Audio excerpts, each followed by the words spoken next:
O Arias, quando ele fala que eu tenho sonho de jogar na Europa, ele não tem o sonho de jogar no Wolverhampton. Ele tem o sonho de jogar num grande clube europeu. E o Wolverhampton, ele é uma ponte. O Arias, quando foi vendido ao Wolverhampton, ele não saiu daqui pensando o seguinte: porra, olha lá, o time tá em último, tá rebaixado no meio do ano, vou fazer o que lá? Ele foi pensando exatamente nisso. Cara, eu vou chegar lá, eu sou jogador da seleção colombiana, eu acabei de bater nos caras no Mundial de Clubes, eu joguei bem contra o Inter de Milão, eu joguei bem contra o Borussia Dortmund, eu joguei bem contra o Chelsea. Cara, eu tenho muita capacidade para jogar lá, eu vou chegar lá, vou botar a liga no bolso, vou jogar muita bola, e no final do ano, depois da Copa do Mundo, que eu vou jogar bem também a Copa do Mundo, eu vou ser vendido para um grande clube europeu. Esse é o pensamento do Arias. É que quando a realidade bateu na porta, e não, foi uma realidade que até para te ajudar, não só pensamento, ele falou isso, a gente tem, enquanto você conclui, a gente tem as aspas, ele falou algo parecido com isso.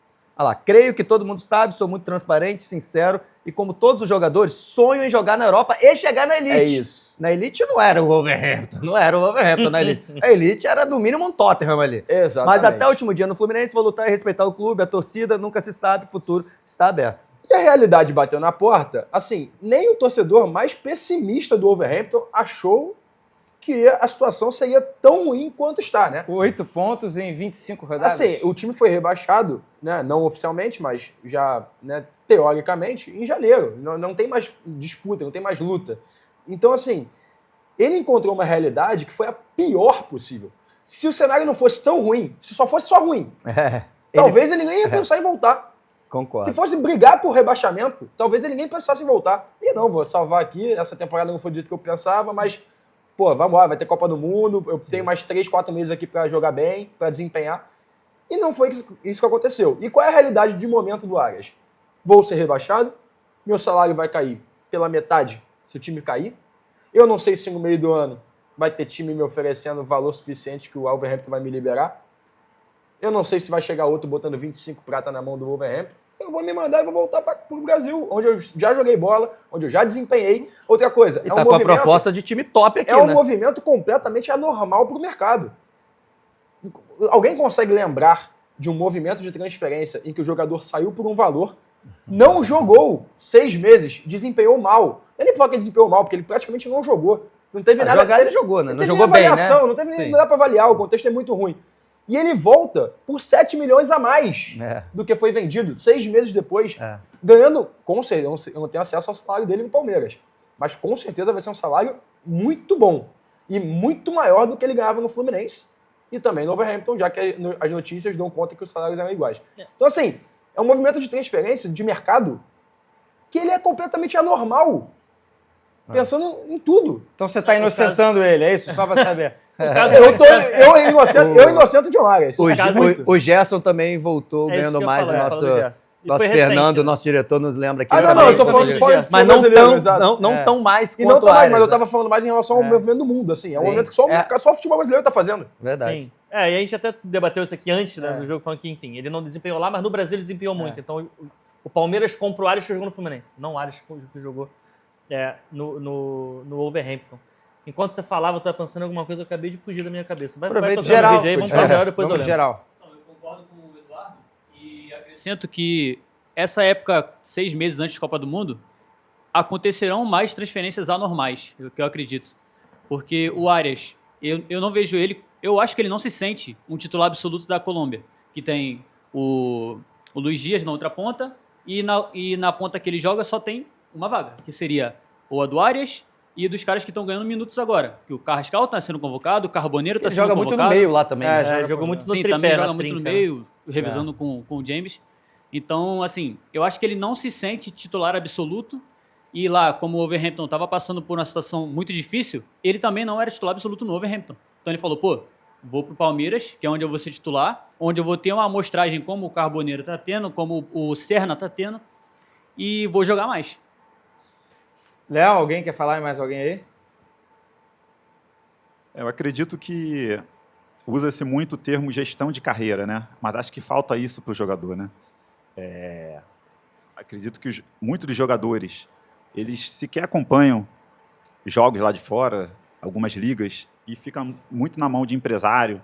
É um tema muito complexo, porque o jogador acaba sendo uma empresa também, né? E algumas variáveis também envolvem o jogador tem 50 pessoas que dependem do jogador.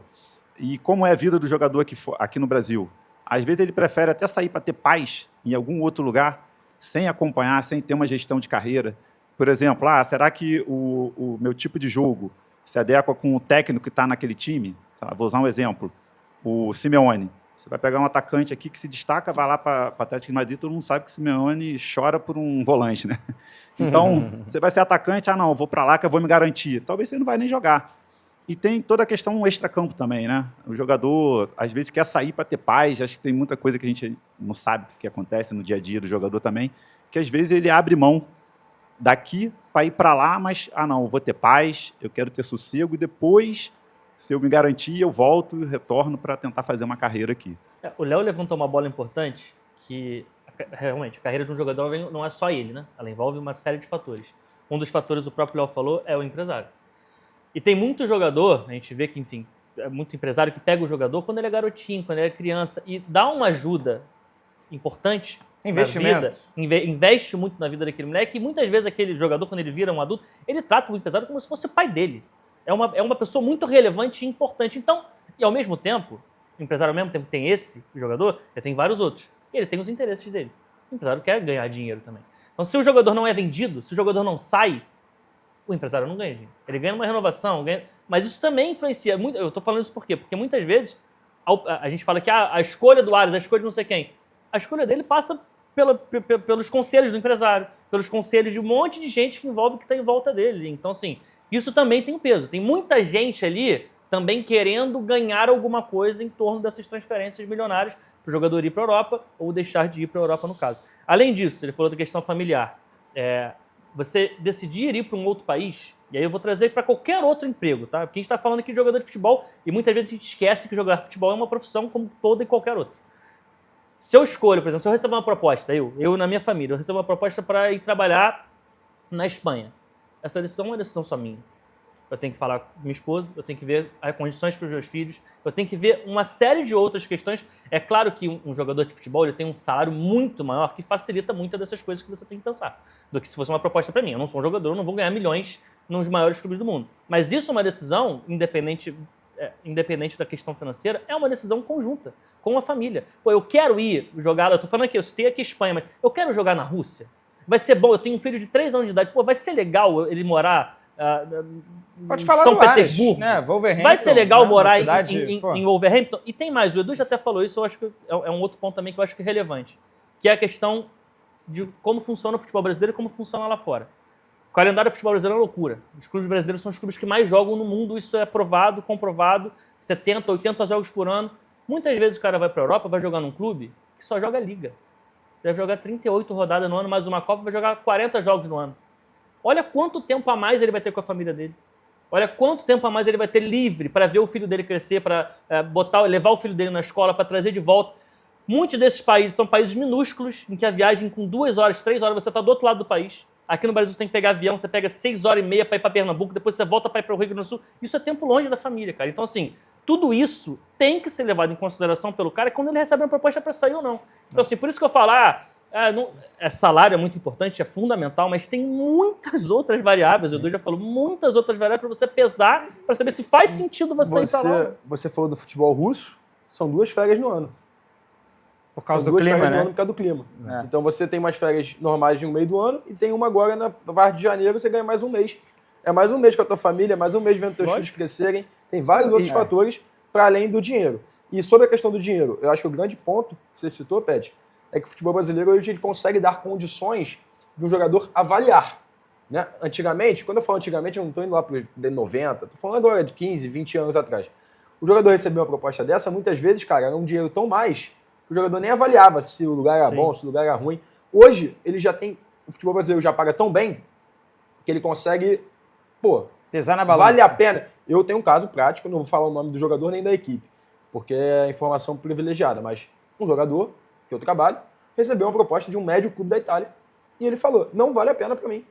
Salário não é maior. Mas ele tá no futebol brasileiro? Tá no futebol brasileiro. Vou começar a pensar aqui então. Ele usa óculos?